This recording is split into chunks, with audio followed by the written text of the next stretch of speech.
सहना भवतु सहनौ भुनक्तु सह वीर्यं करवावहै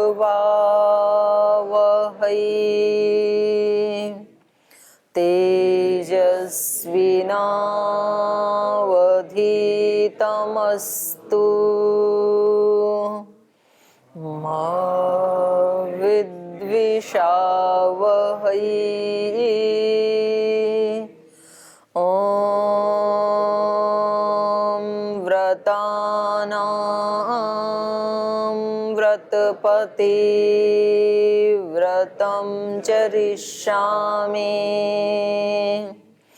तच्छकेयं तन्मे राध्यताम् इदमहमनृतात् सत्यमुपैमि। ॐ शान्ति शान्ति शान्तिः।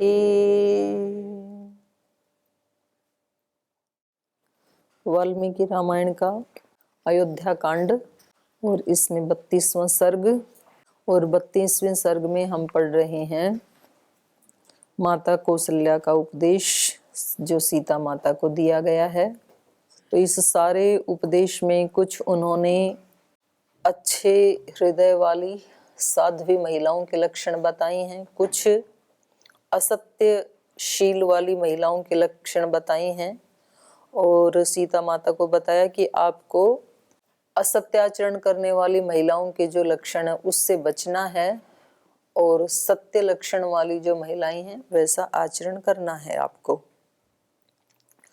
तो इसका सार ये है कि आप वन में जा रहे हैं तो जो साध्वी महिलाएं होती हैं उनके लिए पतिरेकी विशिष्यते स्त्रीणाम पवित्रम परमम, ये सारांश है इस उपदेश का कि पतिव्रता महिलाओं के लिए उनका पति ही एक विशेष होता है और वो उसके लिए दैव समस्तु एष निर्धन सधनोऽपि वा, वो जो आपके पति हैं आपके लिए वो देवता के समान है, चाहे वो निर्धन हो चाहे वो सधन हो, कैसे भी हो। तो इसमें आजकल ना कई बार ये प्रश्न उठा दिया जाता है, बोले जी फिर महिलाएं अपने पति को ही देवता के समान समझें तो उनका तो कोई अपना अस्तित्व व्यक्तित्व रहेगा ही नहीं, फिर तो ये तो अन्याय हो जाएगा, एक आदमी को दबाना हो जाएगा, एक तरह से उसकी स्वतंत्रता को आहत करना हो जाएगा। तो ऐसा इसका अर्थ नहीं है। जब किसी महिला को ये कहा जाता है कि आपकी शादी हो गई, आप गृहस्थ आश्रम में जा रही हैं, तो अब आपके लिए आपका पति ही सर्वस्व है, देवता के समान है। तो यही बात किसी पुरुष के लिए भी लागू होती है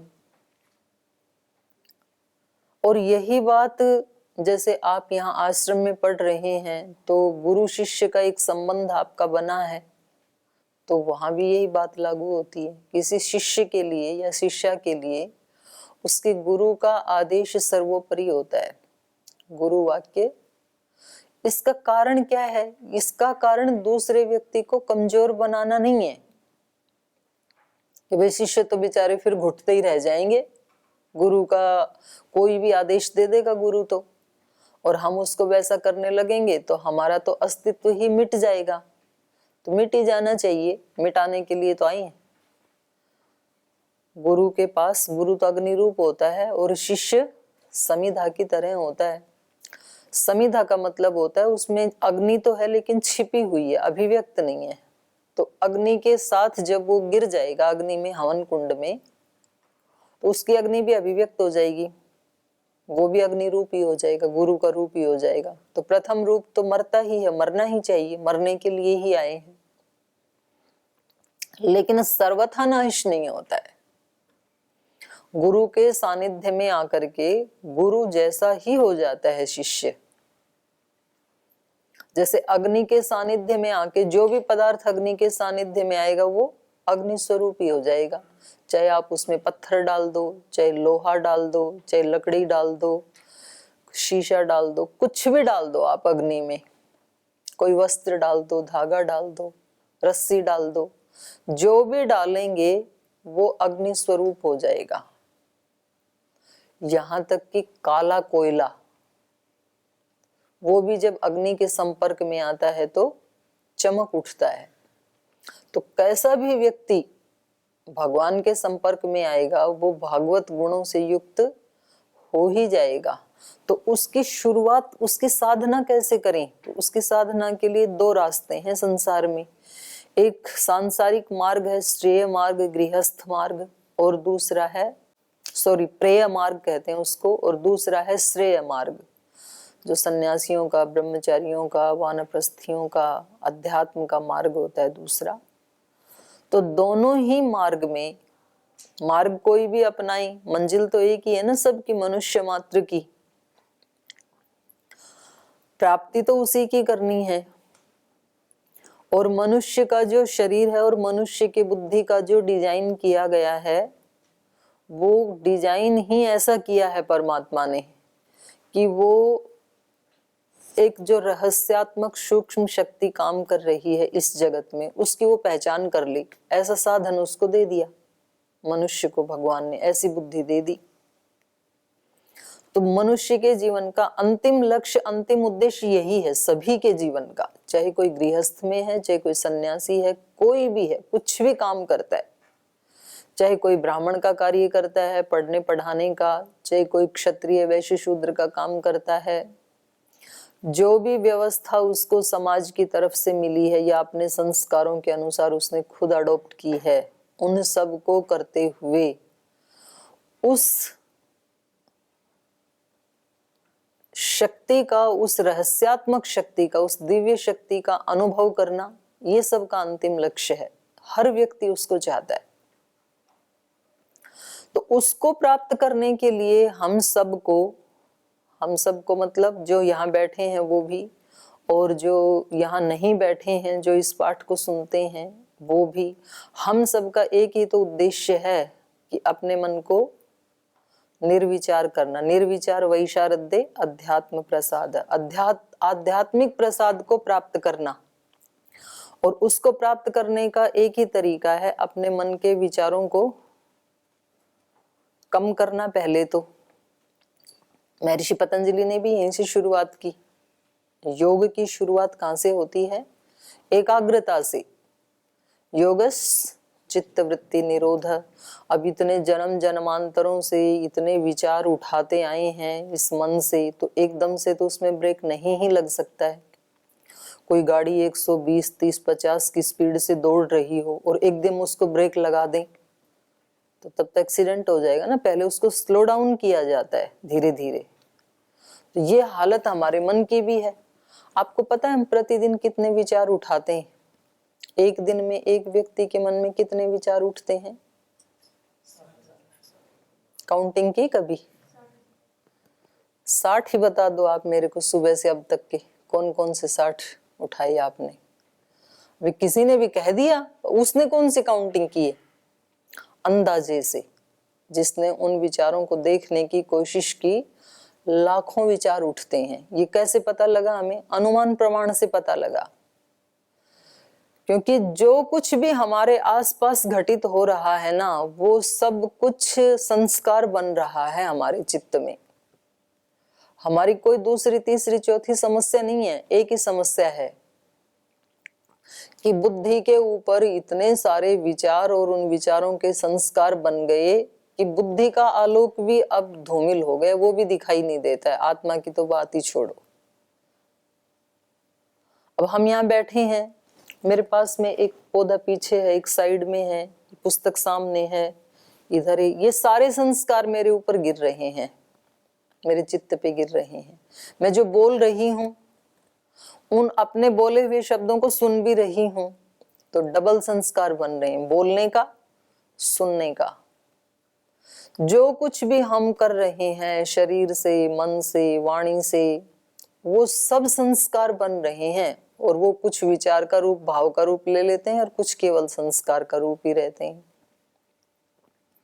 आप एक करवट भी लेते हैं तो उसका भी संस्कार बनता है। आप एक छींक लेते हैं, उसका भी संस्कार बनता है। आप जो बोलते हैं उसका भी बनता है, जो सोचते हैं उसका भी बनता है, किसी से बात करते हैं उसका भी बनता है, पढ़ते हैं उसका भी संस्कार बनता है, खाते हैं उसका भी बनता है, चलते हैं उसका भी बनता है, बैठे हैं इसका भी बनता है, कोई कपड़ा पहना है उसका भी बनता है। कितने संस्कार!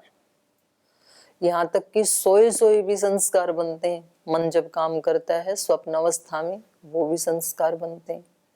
तो अब आप इन सब की काउंटिंग करके देख लो। और व्यक्ति दूसरों से बात नहीं करता तो अपने आप से बात करता है, आत्म संवाद बोलते हैं उनको।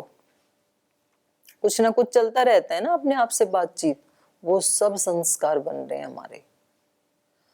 और ये ऐसी हालत हो गई हमारे चित्त की, जैसे आकाश में बस केवल बादल ही बादल भरे हों, काले काले।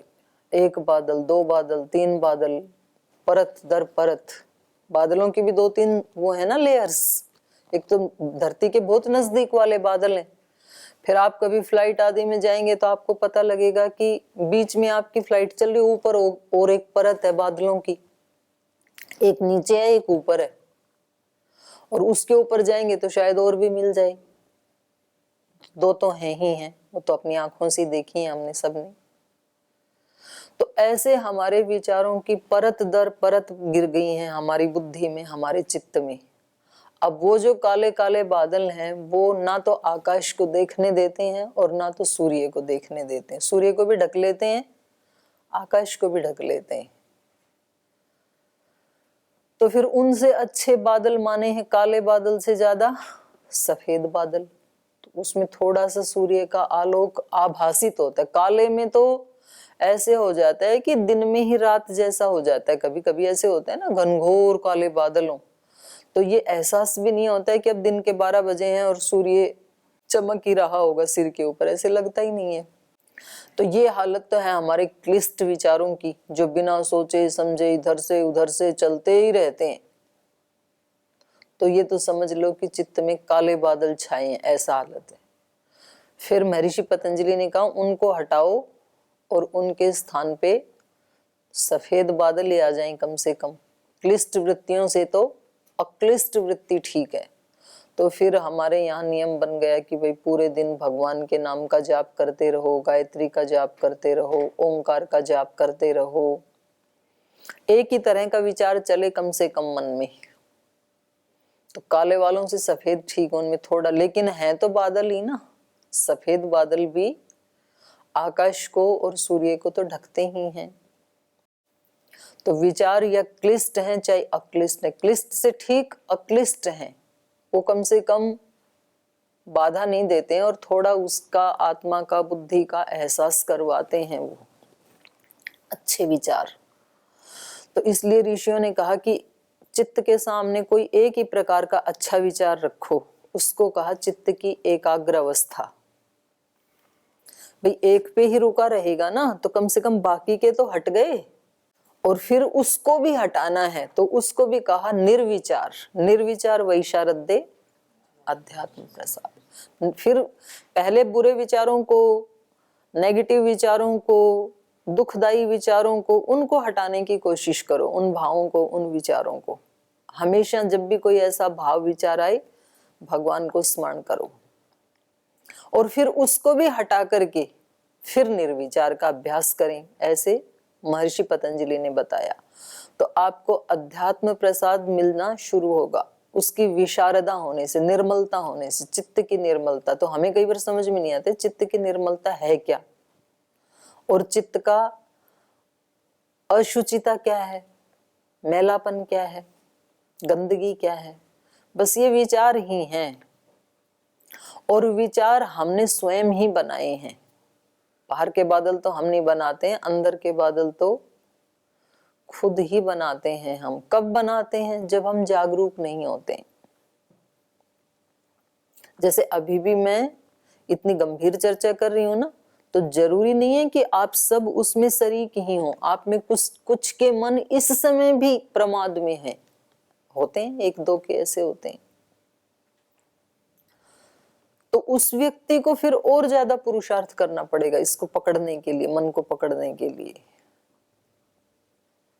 ऐसे अपने मन को पकड़ने के लिए समाज में फिर ये नियम बनाए कि जो पतिव्रता स्त्री है उसके लिए उसका पति ही सब कुछ होना चाहिए। तो फिर वो क्या करेगी? क्योंकि उसको काम तो पूरे दिन करना है पति के घर में, पर वो पति के नाते करती है। उसको सास की भी सेवा करनी है, ससुर की भी करनी है, देवर जेठ ननद जो भी परिवार के लोग हैं उन सब की सेवा कैसे करती हैं? पति के नाते।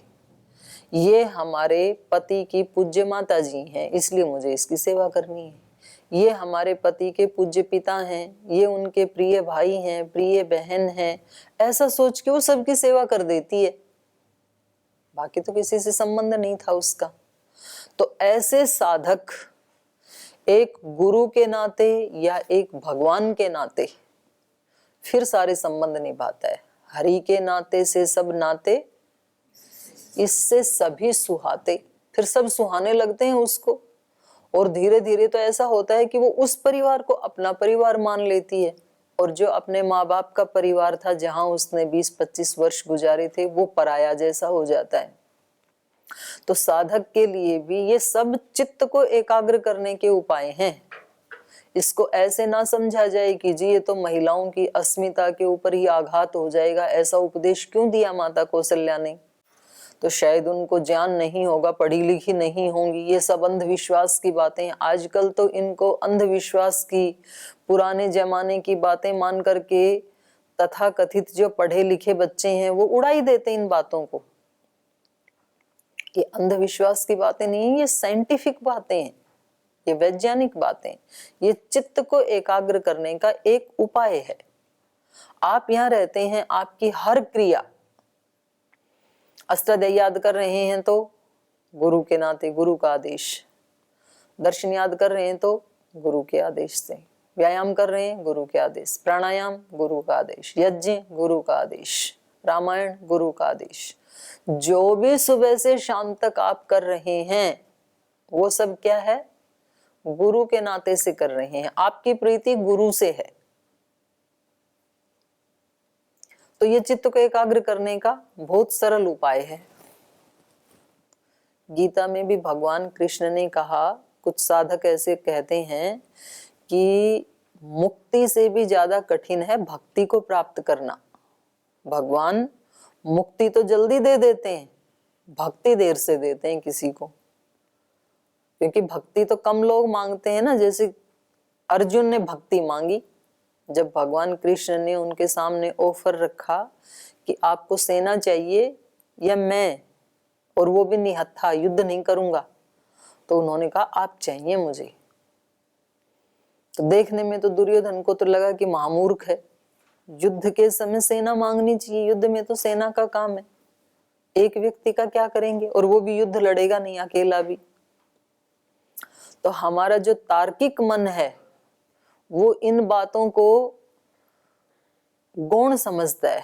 व्यक्ति को लगता है टाइम वेस्ट होता है, क्यों जाएं हम यज्ञ में, क्यों जाएं योग में, क्यों जाएं, टाइम वेस्ट होता है।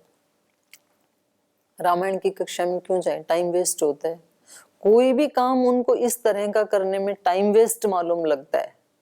टाइम वेस्ट नहीं है वो, लेकिन ये तार्किक हमारा मन है वो तर्क करता है। वास्तव में तो वो ही सबसे कीमती टाइम होता है।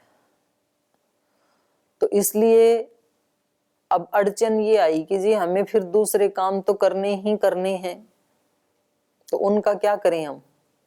भक्ति भी हम करना चाहते हैं, क्योंकि भक्ति तो मुक्ति से भी ज्यादा दुर्लभ है। क्यों दुर्लभ है? क्योंकि जो भगवान का भक्त हो गया तो अब उसकी सारी जिम्मेदारी भगवान की हो गई। मतलब पतंजलि में नौकरी पाना सरल है और स्वामी जी महाराज की कृपा पात्र शिष्य बनना कठिन है। क्यों? क्योंकि जो गुरु का कृपा पात्र शिष्य बन गया अब उसकी सारी जिम्मेदारी गुरु की है। वो निश्चिंत, चिंता दीन दयाल को मेरे मन आनंद। चिंता सारी फिर किसी और को है। जैसे किसी महिला को शादी होने के बाद सारी चिंता पति की है, उसकी कोई चिंता नहीं है, वो पति के नाते काम सब करेगी, चिंता कोई नहीं है।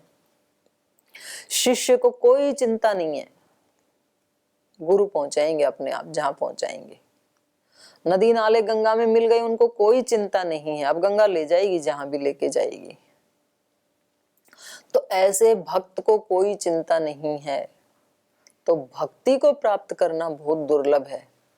और भक्ति यही भक्ति है, जैसे किसी पत्नी की पति के प्रति जो श्रद्धा है, अनन्य श्रद्धा, पति भक्ति हो गई। किसी शिष्य की गुरु के प्रति अनन्य श्रद्धा है तो गुरु भक्ति। राष्ट्र भक्ति, वेद भक्ति, शास्त्र भक्ति, जितने भी महापुरुष हुए उनकी किसी ना किसी में भक्ति रही है। भक्ति का मतलब है उसी का ही एक रूप बन जाना, तद्रूप हो जाना, उसका नाम भक्ति है।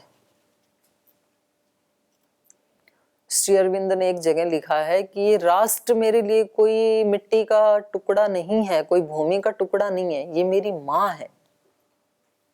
और जैसे कोई अपनी माँ की छाती पे बैठ करके किसी को लहू पीते हुए, पंजे से उखाड़ते हुए देखे तो उस व्यक्ति का खून खोल जाएगा। तो ऐसे ही इन विदेशियों को, अंग्रेजों को देख करके मेरा खून खोलता है। तो वो भक्ति का मतलब होता है तद्रूप हो जाना, उसके रूप जैसा ही हो जाना, वो होती है भक्ति। तो यहाँ जो उपदेश दिया गया है कौशल्या के द्वारा सीता माता को, ये मात्र कोई अंधविश्वास वाली बात नहीं है। आप इसमें जैसे कहा जा रहा है वैसे करके देखो, और वैसे यदि आपको नहीं भाता है तो बेशक आप कक्षा में ना आए, मेरे को बिल्कुल भी बुरा नहीं लगेगा। आप में से कोई भी व्यक्ति ये कह सकता है कि जी इस कक्षा में आने से हमारे को हानि हो रही है, लाभ नहीं हो रहा है, तो वो व्यक्ति ना आए। क्योंकि हानि का काम व्यक्ति को कोई भी नहीं करना चाहिए जिसमें अपनी हानि हो। मैं भी नहीं चाहती हूँ कि आपकी किसी काम में हानि हो। तो काम, क्योंकि ये तो इसलिए बताया जा रहा है, इसलिए सिखाया जा रहा है कि जब एक ही निष्ठा होगी व्यक्ति की, चाहे वो गुरु के प्रति है, चाहे वो गृहस्थ में है तो पति पत्नी के प्रति है, या किसी जॉब में है तो अपने बॉस के प्रति है। ऐसे भी बहुत लोग हैं, कोई कंपनी में काम करते हैं, बोलिए कंपनी का काम ही हमारे लिए तो हमारी पूजा है, करना ही चाहिए ऐसे, क्योंकि ज्यादा टाइम तो उसमें जाता है। आपका 1 घंटा मानो इस कक्षा में जाता है, लेकिन बाकी के 8 घंटे तो आपके दूसरे काम करने में, दूसरी पढ़ाई करने में, परीक्षा की पढ़ाई करने में जाता है ना। और फिर उसके अलावा दिनचर्या करने में, तो कुल मिलाकर के सबके 10-12 घंटे तो अन्य कार्यों में ही जाते हैं। तो कैसे वो 10-12 घंटे भी हमारे पूजा के रूप में ही ऐड हो जाएं, ऐसा क्या उपाय करें? ये तो सोचने की बात है ना समझदार व्यक्ति के लिए। तो ये उसका उपाय यही है, स्वकर्मणा तम अभ्यर्च। क्योंकि ये बात तो अर्जुन के भी दिमाग में आई, वो युद्ध करना है मेरे को और बातें आप मेरे को ज्ञान की बता रहे हैं, तो दोनों का तालमेल कैसे बैठे? ये बात कोई भी व्यक्ति कह सकता है संसार की। जी आप कह रहे हैं मुक्ति से भी बढ़ करके भक्ति है, तो सारे दिन भक्ति तो कर नहीं सकते हैं, तो बाकी काम कब करें हम?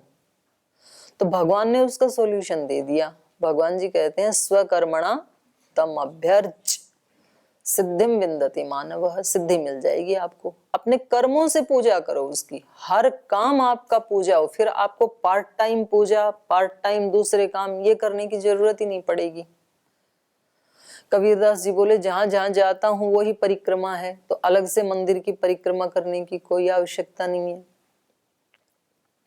रात को सोता हूँ 5-6 घंटे वही दंडवत है, तो अलग से भगवान को दंडवत करने की कोई जरूरत नहीं है मेरे को। मतलब जो मैं करता हूँ, जो बोलता हूँ वो ही भगवान की स्तुति है, तो अलग से वेद मंत्र को स्तोत्र का पाठ करने की कोई जरूरत नहीं है। तो कितनी अच्छी बात है ये। और ये हम सबके लिए एक आवश्यकता है, क्योंकि हम सब का, मैंने बताया ना, लक्ष्य सबका एक ही है और सब उसी तरफ ही बढ़ रहे हैं, जाने या अनजाने में। तो उसमें बस ये जो शास्त्र हैं, ये कहीं से भी एक लिंक मिल जाता है हमें। तो माता कौशल्या के उपदेश से ऐसा नहीं है कि केवल सीता माता के लिए जी, हमारे लिए तो है नहीं। एक लिंक मिल गया, अब आप भी उसको अपनी जगह जोड़ सकते हैं। जो उपदेश सीता को दिया जा रहा है कि आप वन में जाओगे तो चाहे वो कैसी भी हालत में है श्री राम, आपको उनके प्रति अनन्य श्रद्धा रखनी है, एक निष्ठ होकर के रहना है। अब आप इस बात को अपने योग दर्शन में ले आओ अपने लिए। योग दर्शन में समाधि लगाने के लिए 2 उपाय बताए हैं, भव प्रत्यय विदेह प्रकृति लयानाम। भव प्रत्यय और उपाय प्रत्यय। भव प्रत्यय तो समाधि होती है विदेह देवताओं की जो देह भाव से विगत हो गई हैं, और प्रकृति लयों की, और जो दूसरे हैं उनके लिए उपाय प्रत्यय है। उपाय क्या है? श्रद्धा वीर्य स्मृति समाधि प्रज्ञा पूर्वक इतरेशाम। तो ये उपाय बता दिया। उसमें सबसे पहला उपाय क्या बता दिया? श्रद्धा। उपनिषद ने भी यही बताया, श्रद्धावान लभते। श्रद्धा बहुत बड़ा तत्व है, ध्यान करें आप इसका। यदि आपकी रामायण में श्रद्धा नहीं है, यदि आपकी व्याकरण में श्रद्धा नहीं है, यदि दर्शन में श्रद्धा नहीं है, यदि गुरु में श्रद्धा नहीं है, अपनी ही दिनचर्या में श्रद्धा नहीं है, तो फिर आपका नुकसान हो जाएगा। श्रद्धा बहुत बड़ा तत्व है। श्रद्धा के बारे में वहां पर ही व्यास ऋषि ने कहा, श्रद्धा जननी इव कल्याणी योगिनम पाती। माँ की तरह से कल्याण करने वाली है श्रद्धा। बचाती है योगी को, उसकी रक्षा करती है। जैसे माँ कैसे रक्षा करती है बच्चे की? बच्चे के पास कोई बल थोड़ी है। भूख लगी तो माँ, प्यास लगी तो माँ, सर्दी लगी तो माँ, माँ को ही बुलाता है ना बच्चा छोटा। गर्मी लगी तो माँ, कांटा चुभ गया तो माँ। कुछ भी करना है, समस्याएं अनेक, समाधान एक, माँ, बस। तो ऐसे श्रद्धा एक समाधान है, वो योगी की रक्षा करती है, जननी के समान, जननी इव कल्याणी। और फिर अगला बताया, जो श्रद्धावान होगा उसका परिणाम क्या होगा? बोले उसको वीर्य उत्पन्न होगा, उत्साह। श्री अरविंद ने भी 4 चीजें बताई हैं सिद्धि के लिए, गुरु, काल और उत्साह तीसरा। एक तो गुरु साधन है, एक समय, जितना समय देना चाहिए वो देना ही पड़ेगा, अपेक्षित समय। और तीसरा तत्व बताया उत्साह। यदि व्यक्ति के अंदर उत्साह है, वीर्य है, जो तभी तो हम प्रार्थना करते हैं, सह वीर्यं करवावहै। आप भी अनुष्ठान करें, जो पढ़ रहे हैं उसका मैं भी अनुष्ठान करूं, तो एक दूसरे को सहायता मिलती है, उससे साथ साथ वृद्धि होती है। उत्साह या वीर्य एक ऐसा तत्व है कि कम जिसमें टैलेंट है ना, वो व्यक्ति भी उत्साह के बल पर सिद्धि को प्राप्त कर लेगा। और उत्साहहीनता ऐसा दोष है कि जिसके अंदर बहुत अच्छी टैलेंट है, वो भी उत्साहहीनता के कारण उस टैलेंट को बर्बाद कर देगा, कुछ बड़ा प्राप्त नहीं कर पाएगा। बहुत बड़ी चीज है ये। आप इसको इधर ले आओ, जो रामायण में उपदेश दिया है, श्रद्धा, वीर्य, स्मृति, अपने अस्तित्व का स्मरण रहना, समाधि, जो काम करें उसमें आप खो जाएं, रामायण में आपको रामायण के अलावा और कुछ सूझना नहीं चाहिए इस समय।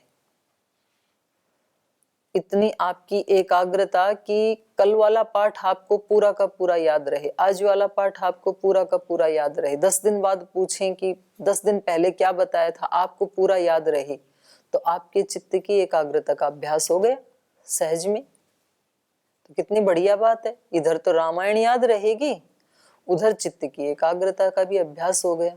ये अभ्यास फिर दूसरे काम करेंगे तब भी काम आएगा।